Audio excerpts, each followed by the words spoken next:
군사정권 시절 대표적 인권 침해 사례인 부산 형제복지원 사건. 무죄가 확정된 당시 원장의 특수감금 혐의에 대해 검찰총장이 비상상고하면서 다시 대법원의 판단을 받았는데요. 대법원이 오늘 기각 결정을 내렸습니다. 백인성 기자가 자세히 보도합니다. 1975년 불황자를 선도한다며 세워진 부산 형제복지원. 12년 뒤 드러난 시설의 실상은 인권 유린의 현장이었습니다. 길 가던 학생 등 일반 시민들까지 잡혀와 강제 노역과 학대에 시달렸고 공식 집계된 사망자만 500명이 넘었습니다. 불황아 180여 명을 모아 감금시켜놓고 강제 노역을 시켜온 혐의를 받고 있습니다.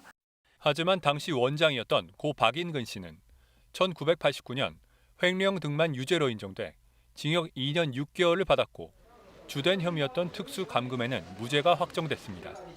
박 씨의 행위가 당시 내무부 훈령에 따른 것이었다는 이유였습니다.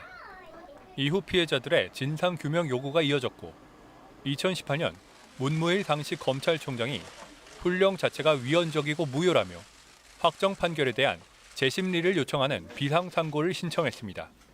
그러나 2년여간 사건을 심리한 대법원은 신청을 기각했습니다. 재판부는 당시 재판은 비상상고의 근거가 된 내무부 훈령이 아니라 법령에 의한 행위는 처벌하지 않도록 한 형법 제20조를 적용한 것이라고 밝혔습니다. 따라서 비상상고의 사유로 정한 재판의 법령 위반이 있는 경우가 아니라고 판단했습니다. 대법원은 다만 이번 사건의 핵심은 헌법의 최고 가치인 인간의 존엄성이 침해됐다는 점이라며 진실 화해를 위한 과거사 정리위원회 등을 통해 피해자의 아픔이 치유되길 기대한다고 밝혔습니다. 대법원 결론에 32년을 기다려온 피해자들은 울분을 터뜨렸습니다. 우리들은 또다시 벌어졌다라는 의미로 해석이 가능한 거예요.